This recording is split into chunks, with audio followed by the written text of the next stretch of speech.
The Three Feathers by Jacob and Wilhelm Grimm.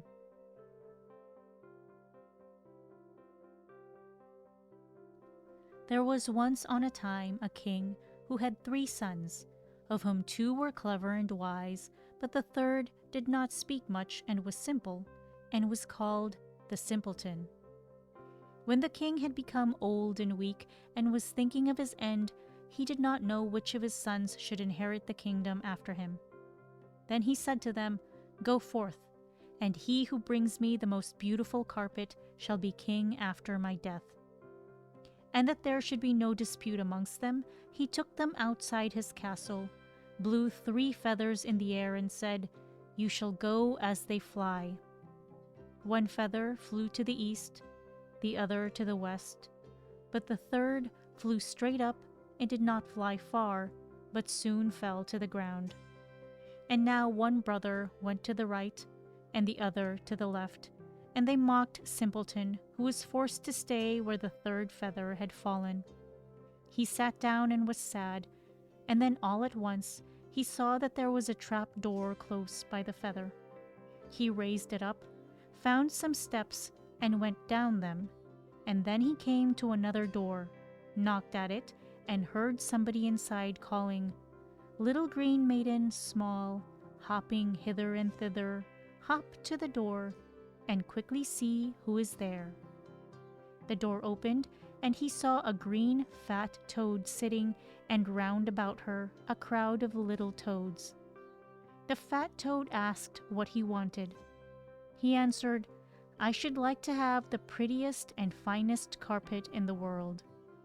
Then she called a young one and said, "Little green maiden small, hopping hither and thither, hop quickly and bring me the great box here." The young toad brought the box, and the fat toad opened it and gave Simpleton a carpet out of it so beautiful and so fine that on the earth above none could have been woven like it. Then he thanked her and descended again. The 2 others had, however, looked on their youngest brother as so stupid that they believed he would find and bring nothing at all. "Why should we give ourselves a great deal of trouble to search?" said they, and got some coarse handkerchiefs from the first shepherds' wives whom they met, and carried them home to the king. At the same time, Simpleton also came back and brought his beautiful carpet, and when the king saw it, he was astonished and said, "If justice be done, the kingdom belongs to the youngest." But the 2 others let their father have no peace, and said that it was impossible that Simpleton, who in everything lacked understanding, should be king, and entreated him to make a new agreement with them. Then the father said, "He who brings me the most beautiful ring shall inherit the kingdom," and led the brothers out, and blew into the air 3 feathers, which they were to follow. Those of the 2 eldest again went east and west, and Simpleton's feather flew straight up and fell down near the door into the earth.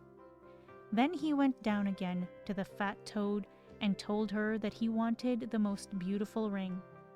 She at once ordered her great box to be brought, and gave him a ring out of it, which sparkled with jewels, and was so beautiful that no goldsmith on earth would have been able to make it. The 2 eldest laughed at Simpleton for going to seek a golden ring. They gave themselves no trouble, but knocked the nails out of an old carriage ring and took it to the king. But when Simpleton produced his golden ring, his father again said, "The kingdom belongs to him." The 2 eldest did not cease from tormenting the king until he made a 3rd condition, and declared that the one who brought the most beautiful woman home should have the kingdom. He again blew the 3 feathers into the air, and they flew as before.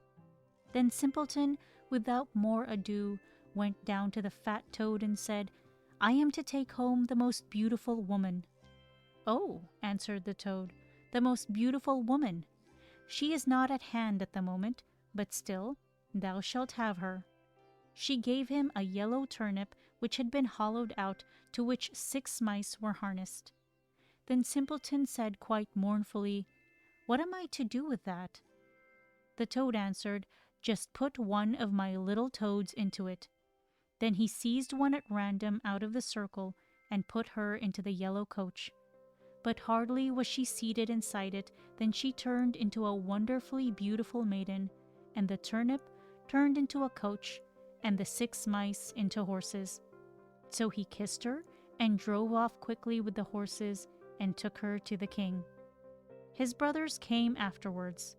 They had given themselves no trouble at all to seek beautiful girls, but had brought with them the first peasant women they chanced to meet. When the king saw them, he said, "After my death, the kingdom belongs to my youngest son." But the 2 eldest deafened the king's ears afresh with their clamor. "We cannot consent to simpletons being king," and demanded that the one whose wife could leap through a ring which hung in the center of the hall should have the preference. They thought, "The peasant women can do that easily, they are strong enough, but the delicate maiden will jump herself to death." The aged king agreed likewise to this. Then the 2 peasant women jumped through the ring, but they were so stout that they fell, and their coarse arms and legs broke in 2. And then the pretty maiden whom Simpleton had brought with him sprang through as lightly as a deer, and all opposition had to cease. So he received the crown and has ruled wisely for a long time.